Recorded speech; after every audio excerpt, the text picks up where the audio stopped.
ജനുവരി 20-നാണ് US പ്രസിഡന്റായി Donald Trump അധികാരത്തിലേറുന്നത്. അനധികൃത കുടിയേറ്റക്കാരെ നാടുകടത്തുമെന്നാണ് ട്രംപ് പ്രഖ്യാപിച്ചിരിക്കുന്നത്. എന്നാൽ കുടിയേറ്റക്കാരെ നാടുകടത്തുക എന്ന ട്രംപിന്റെ പദ്ധതി ദോഷങ്ങൾ വരുത്തുമെന്നാണ് റിപ്പോർട്ട്. ഡൊണാൾഡ് ട്രംപിന്റെ കുടിയേറ്റക്കാരെ വൻതോതിൽ നാടുകടത്താനുള്ള പദ്ധതി സമ്പദ്വ്യവസ്ഥയെ സാരമായി ബാധിക്കുമെന്നാണ് കോൺഗ്രസിലെ ഡെമോക്രാറ്റുകളുടെ മുന്നറിയിപ്പ്. മഹാമാന്ദ്യത്തെക്കാൾ കൂടുതൽ സാമ്പത്തിക നാശനഷ്ടങ്ങൾ അദ്ദേഹത്തിന്റെ പദ്ധതിക്ക് വരുത്തുമെന്നാണ് അവർ പറയുന്നത്. സാമ്പത്തിക വളർച്ച മന്ദഗതിയിലാക്കുക, US-ലെ തൊഴിലാളികളുടെ എണ്ണം കുറയുക, ചില അമേരിക്കക്കാർക്ക് ജോലി നഷ്ടപ്പെടാം, ജീവിതച്ചെലവ് വർദ്ധിക്കാം, പണപ്പെരുപ്പം വർദ്ധിപ്പിക്കാം തുടങ്ങിയ കാരണങ്ങളാണ് പ്രധാനമായും ഡെമോക്രാറ്റുകൾ ആരോപിക്കുന്നത്. അമേരിക്കൻ ഇമിഗ്രേഷൻ കൗൺസിൽ കണക്കാക്കിയത് പ്രകാരം എല്ലാ വർഷവും 10 ലക്ഷത്തോളം രേഖകളില്ലാത്ത ആളുകളെ അമേരിക്ക നാടുകടത്തിയാൽ സമ്പദ്വ്യവസ്ഥയ്ക്ക് അതിന്റെ മൊത്തം മൂല്യത്തിന്റെ അതായത് GDP-യുടെ 4.2% മുതൽ 6.8% വരെ നഷ്ടം സംഭവിക്കുമെന്നാണ് റിപ്പോർട്ട്. 2007 മുതൽ 2009 വരെയുള്ള മഹാമാന്ദ്യകാലത്ത് സമ്പദ്വ്യവസ്ഥ 4.3% ചുരുങ്ങിയിരുന്നു. ആ സമയത്ത് ഭവന വിപണി തകർന്നിരുന്നു. കൂട്ട നാടുകടത്തലുകൾ മഹാമാന്ദ്യത്തിന് തുല്യമായോ അതിലധികമോ സമ്പദ്വ്യവസ്ഥയെ ദോഷകരമായി ബാധിക്കുമെന്നാണ് ഡെമോക്രാറ്റുകൾ അവകാശപ്പെടുന്നത്.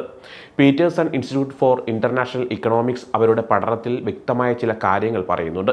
8.3 ദശലക്ഷം രേഖകളില്ലാത്ത കുടിയേറ്റക്കാരെ നാടുകടത്തിയാൽ 2028 ആകുമ്പോഴേക്കും US സമ്പദ്വ്യവസ്ഥ 7.4% ചുരുങ്ങും. ഇതിന്റെ ഭാഗമായി ട്രംപിന്റെ 2ാം ടേമിൽ US സമ്പദ്വ്യവസ്ഥ ഒട്ടും വളരില്ല.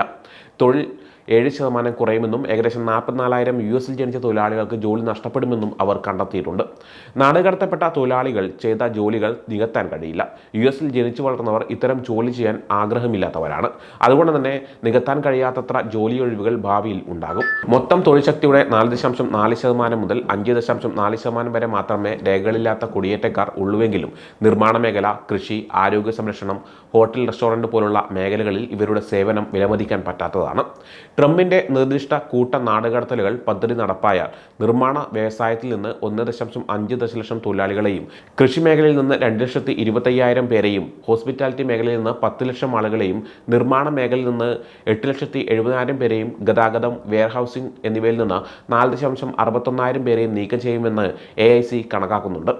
ന്യൂ മെക്സിക്കോയിൽ നിന്നുള്ള ഡെമോക്രാറ്റായ Congress joint economic committee chairman Martin Heinrich ട്രംപിന്റെ കൂട്ട നാടുകടത്തൽ പദ്ധതിയെ വിമർശിക്കുന്നുണ്ട്. റെക്ലെസ് എന്നാണ് ട്രംപിന്റെ പദ്ധതിയെ അദ്ദേഹം വിമർശിച്ചത്.